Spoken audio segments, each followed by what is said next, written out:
Friends நேரில் வணக்கம். நம்ம எப்பவும் வந்து கிரிக்கெட் நியூஸை பற்றி தான் மெயினாக பார்த்துட்ருக்கோம். அந்த வகையில் வந்து இப்போ நிறையா பேர் கேட்கக்கூடிய விஷயம் பார்த்தீங்கன்னா, நீங்கள் மற்ற ஸ்போர்ட்ஸை பற்றி பேச மாட்டேன்றீங்க. குறிப்பாக வந்து ப்ரோ கபடி பற்றி கண்டிப்பாக பேசலாம்ன்ற மாதிரி நிறைய பேர் கேட்டுட்ருக்காங்க. எஸ், கண்டிப்பாக பேசணும் ஒரு ஐடியா இருக்குது தான் செய்யுது. பேசக்கூடாதுன்றதுக்காக இல்லை. இப்போது டெஸ்ட் அண்ட் ஐபிஎல் சீசன்னால மெயினாக வந்து அதுவும் பார்டர் கவர்சர் ட்ராஃபி வந்து எவ்வளோ இம்பார்ட்டண்டான டெஸ்ட் நமக்கு எல்லாருமே தெரியும். அதுலேயும் குறிப்பாக வந்து வேர்ல்டு டெஸ்ட் சாம்பியன்ஷிப் ஃபைனலுக்கு இந்தியா போகுமா போகாதா இந்த கன்ஃபியூஷன்லாம் நிறையா போய்ட்டு வந்து கொஞ்சம் நம்ம கேப் விட்டுருந்தோம். ஸோ இருந்தாலும் இன்றைக்கி நம்ம பண்ணலாமே அப்படின்றதுக்காக வந்து நமக்கு ஆல்ரெடி தெரியும். சரி, ஓகே, சென்னை எஃப்சியாக இருக்கட்டும், ரெண்டாவது தமிழ் தலைவாசாக இருக்கட்டும், அவங்க எந்த அளவுக்கு பெர்ஃபார்மன்ஸ் பண்ணுறாங்கன்னு நமக்கு தெரியும். ஸோ இருந்தாலும் நம்ம இப்போ கரண்ட் சிச்சுவேஷன் பார்க்கும்போது எனக்கு கொஞ்சம் கஷ்டமாக தான் இருந்துச்சு. ஸோ அது என்னன்னு தெரில. தமிழ் தலைவாசாக இருக்கட்டும், சென்னை எஃப்சியாக இருக்கட்டும், ரெண்டாவது இப்போ நம்ம சையத் மிஸ்டேக் அலியாக இருக்கட்டும், எல்லாமே பார்த்திங்கன்னா நம்ம Tamil Nadu football team and kabaddi team எல்லாத்துலேயுமே கொஞ்சம் பின்னாடி இருக்கிற மாதிரி தான் இருக்குது. அது ஏன்னு எனக்கும் தெரில. ஒருவேளை நம்ம பேசலான்னு ஆரம்பித்ததுனாலே என்னென்னு தெரில. ஸோ அப்படியாவது நம்ம பேசாமல் இருந்தாலும் அவங்க வின் பண்ணுன்ற மாதிரி தான் நான் வந்து சரி, ஓகே, இப்போதைக்கு நான் பேச வேண்டான்ற மாதிரி தான் யோசிச்சுட்ருக்கேன். ஸோ நல்ல பொசிஷனுக்கு வந்தாங்கன்னா கண்டிப்பாக வந்து நம்ம தமிழ் தலைவாஸ்லாம் வந்து நிறைய ஃபேன்ஸ் எக்கச்சக்கம் பேர் இருக்காங்க. அதுலேயும் குறிப்பாக நம்ம ப்ரோ கபடி நம்ம தமிழ் தலைவாஸ்லாம் பார்த்திங்கன்னா எக்கச்சக்க ஃபேன்ஸ் இருக்காங்க. ஸோ எல்லாருமே வந்து ஃபாலோ பண்ணிட்டு தான் இருக்காங்க. நம்ம பாரம்பரிய விளையாட்டு கண்டிப்பாக அது விட்டு கொடுக்க முடியாது.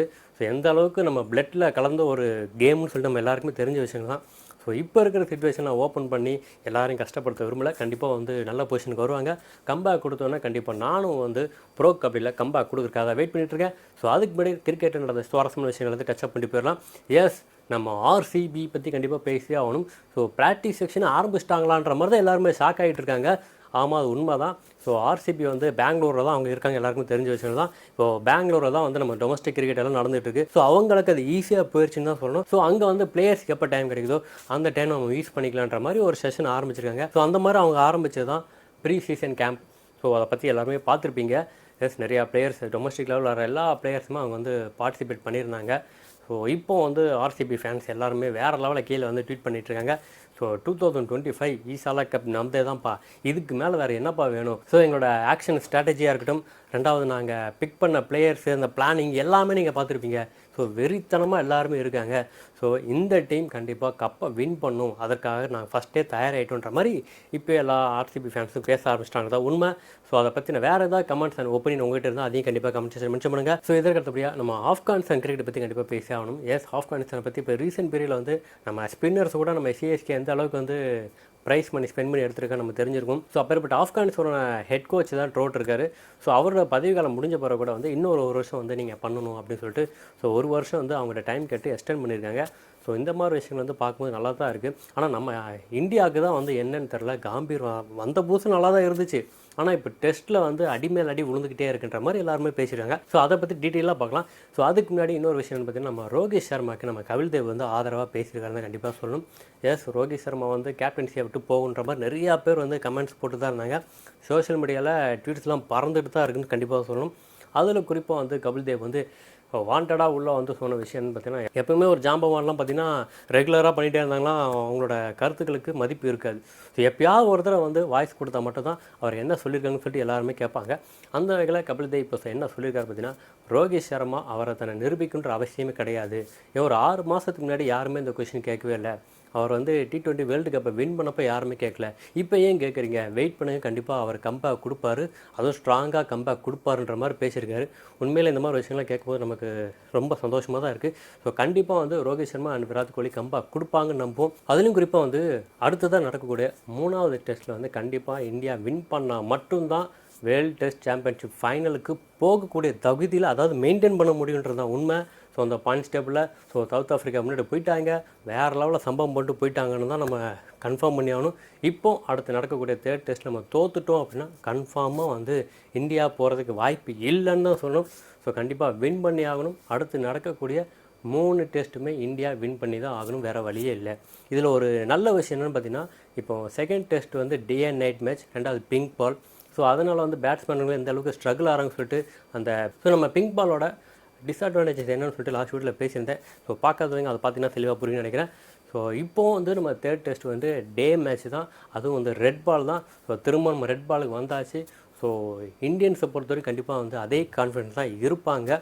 இருந்தாலும் வந்து ஆஸ்திரேலியா சைட்லேருந்து சொல்லக்கூடிய விஷயம் பார்த்தீங்கன்னா, கண்டிப்பாக அவங்க ஃபேஸில் தான் இருக்க போகிறாங்க. அதுலேயும் நம்ம பிரிஸ்பனில் இருக்க கப்பா கிரவுண்டை பற்றி கண்டிப்பாக பேசி ஆகணும். எஸ், ஃபுல் அண்ட் ஃபுல் வந்து பார்த்திங்கன்னா ஃபேஸ் அண்டு பவுன்ஸுக்கு மட்டும் தான் அது வந்து ஒத்துழைக்கும்னு சொல்லிட்டு தெளிவாக சொல்லியிருந்தாங்க. ஸோ அதில் வந்து ஃபஸ்ட் பேட்டிங் யார் எடுக்க போகிறா, செகண்ட் பேட்டிங் யார் எடுக்க போகிறான்றது முக்கியமே இல்லை. ஸோ பேட்டிங் ஆர் சேசிங் வந்து அது வந்து எந்த அளவுக்கு இம்பார்ட்டன் கிடையாது. ஒரு பேட்ஸ்மேனோ இல்லாட்டி அந்த டீம் பவுலரோ அந்த பிச்சை வந்து கெஸ் பண்ணி அதுக்கேற்ற மாதிரி தங்களை அடாப்ட் பண்ணிக்கணும்னு தான் சொல்லிட்டு இருக்காங்க. ஸோ பேட்மேன்லாம் ஈஸியாக அடாப்ட் பண்ணிக்கலான்ட்டு இருக்காங்க. ஸோ இருந்தாலும் பவுலருக்கு தான் வந்து அது சப்போர்ட் பண்ணணும்னு சொல்லிட்டு இருக்காங்க. எப்படி பார்த்தாலும் டாஸ் வின் பண்ணால் கண்டிப்பாக இந்தியா வந்து பவுலிங் தான் எடுக்கணும் தான் இப்போ நிறைய பேர் சொல்லிட்டு இருக்காங்க. ஸோ கான்ஃபிடென்ட்டாக இருந்தாங்கன்னா கண்டிப்பாக பேட்டிங் எடுப்பாங்க. ஸோ வெயிட் பண்ணி தான் பார்ப்போம் அவங்க பேட்டிங் எடுக்க போகிறாங்களா பவுலிங் எடுக்க போகிறாங்கன்னு. எல்லாத்தோட அவங்க டாஸ் வின் பண்ணாங்கன்னா அவங்க என்ன எடுக்க போகிறாங்கன்னு சொல்லிட்டு நமக்கு தெரியாது. ஸோ அதையும் நம்ம வெயிட் பண்ணி தான் பார்க்கணும். ஸோ இது எல்லாத்தையும் தாண்டி நடக்கக்கூடிய தேர்ட் டெஸ்ட்டில் வந்து நம்ம ரோஹித் சர்மா அண்ட் விராட் கோலி கண்டிப்பாக விளையாடுவாங்கன்னு சொல்லிட்டு இப்போ தெளிவாக மென்ஷன் பண்ணியிருக்காங்க. ஸோ அதற்கடுத்தபடி இன்னும் சில பிளேயர்ஸ் வந்து மாறுறதுக்கு வாய்ப்பு அதிகமாக இருக்குன்னு சொல்கிறாங்க. அதில் குறிப்பாக சொல்லணும் நம்ம பும்ரா கூட விளையாடுவாரா டவுட்டுன்ற மாதிரி தான் பேசிகிட்டு இருக்காங்க. ஸோ ஒன்றும் எல்லாருமே இந்தியன் ஃபேஷன் நெஞ்சில் கை வச்சுட்டு உட்காந்துருப்பாங்க நினைக்கிறேன். எஸ், ஆனால் அப்படி நடக்காதுன்னு நம்புவோம்.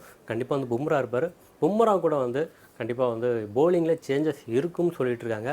குறிப்பாக வந்து பிரசித் கிருஷ்ணா வந்து கண்டிப்பாக வந்து டீமில் பிளேயிங் லெவலில் இருப்பாருன்னு சொல்லிட்டு இருக்காங்க. என்னை பொறுத்த வரைக்கும் பிரசித் கிருஷ்ணா கண்டிப்பாக வாய்ப்பு கொடுக்கணும் தான் நான் சொல்லுவேன். ஏன்னா டொமஸ்டிக்கில் வந்து வேறு லெவலில் அவர் பெர்ஃபார்மன்ஸ் பண்ணியிருந்தார். ஸோ அதனால தான் வந்து இந்தியன் டீமுக்கு வாய்ப்பு கிடைச்சிது. கண்டிப்பாக அவர் வந்து எக்ஸ்பீரியன்ஸ் இல்லைனா கூட அந்த பிச்சு வந்து அவருக்கு எந்த அளவுக்கு சூட் ஆகும்னு தெரியாது. இருந்தாலும் வந்து அவரோட பெஸ்ட்டை கொடுப்பாருன்னு நம்புவோம். இது எல்லாத்தையோட ராணா பற்றி நிறைய பேர் பேசிட்டாங்க. ஸோ அவரோட ஃபேஸை வந்து அவர் அந்த இடத்துல யூட்டிலைஸ் பண்ணணும். குறிப்பாக வந்து ஆஸ்திரேலியா மாதிரியான ஒரு கிரவுண்டில் அதுவும் அவருக்கு ஏற்ற மாதிரி பிச்சில் வந்து அவரை நிரூபிக்கணும். ஏன்னா இந்தியாவில் எந்த அளவுக்கு பிச்சு இருக்கும் நம்ம எல்லாருக்கும் தெரிஞ்ச விஷயம் தான். ஆனால் ஆஸ்திரேலியாவில் வந்து பவுன்ஸுக்கு சாதகமாக இருக்குன்ற போது நம்ம பவுலர்ஸ் வந்து அதை தங்களுக்கு சாதகமாக பயன்படுத்திக்கணும்னு நிறையா பேர் சொல்லிட்டு இருக்காங்க. இன்னும் பேட்டிங்கோட நிறைய சேஞ்சஸ் வரும்னு சொல்லிட்டு இருக்காங்க. ஓப்பனிங் எப்படி பார்த்தாலும் கண்டிப்பாக KL ராகுல் தான் இருக்குன்னு சொல்லிட்டு நிறையா பேர் சொல்லிட்டு இருக்காங்க. ஸோ நானும் வந்து அவர் தான் ஓப்பன் பண்ணணும்னு சொல்லுவேன். ஸோ ஓப்பனிங் அண்ட் மிடில் வந்து வேறு ஏதாவது சேஞ்சஸ் நடந்தால் நல்லாயிருக்கும் நீங்கள் நினைக்கணும். கண்டிப்பாக அதையும் கமெண்ட் மென்ஷன் பண்ணுங்கள்.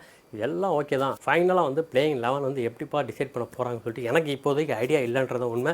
மேக்ஸிமம் வந்து பார்த்திங்கன்னா ஃபேஸில் மேக்ஸிமம் வந்து பார்த்திங்கன்னா ஸ்பின்னில் வந்து அஸ்வின் பதிலாக திரும்ப வாஷிங்டன் சுந்தர் வந்து உள்ளே போகலான்னு சொல்கிறாங்க. வெயிட் பண்ணி பார்ப்போம். அஸ்வினா வாஷிங்டன் சுந்தரா உண்மையில் வந்து எனக்கு இது ரொம்ப கஷ்டமான கொஷின்னு சொல்லுவேன். என்னை பொறுத்தவரைக்கும் வாஷிங்டன் சுந்தரே வந்து பெஸ்ட்டுன்னு தான் நான் சொல்லுவேன். ஏன்னா அவரோட அந்த ஸ்பின்னு எக்ஸ்பீரியன்ஸ் இல்லைனா கூட கண்டிப்பாக வந்து பேட்டிங் அண்ட் போலிங்கில் கண்டிப்பாக கை கொடுப்பாருன்னு நம்புகிறேன். ஸோ வெயிட் பண்ணி பார்ப்போம். 2 பேருமே நம்ம தமிழ்நாடு பிளேயர்ஸ் தான். ஸோ நிறைய பேர் வந்து அஸ்வினுக்கு எதிராக வந்து இந்த மாதிரி பேசுகிறேன் அப்படி இப்படின்னு பேசுவீங்க. நான் அப்படி கிடையாது. ஓப்பனாக என்னோட தாட்ஸ் தான் பேசிகிட்டு இருக்கேன். உங்களுக்கு என்ன தோணும் அதையும் கண்டிப்பாக கமெண்ட் மென்ஷன் பண்ணுங்கள். அதுலேயும் குறிப்பாக இந்த மாதிரி நேரத்தில் வந்து நம்ம இந்தியன் டீம் பிளேயர்ஸும் சப்போர்ட்டாக இருக்குன்ற மாதிரி நிறையா பேர் பேசிகிட்டு இருக்காங்க.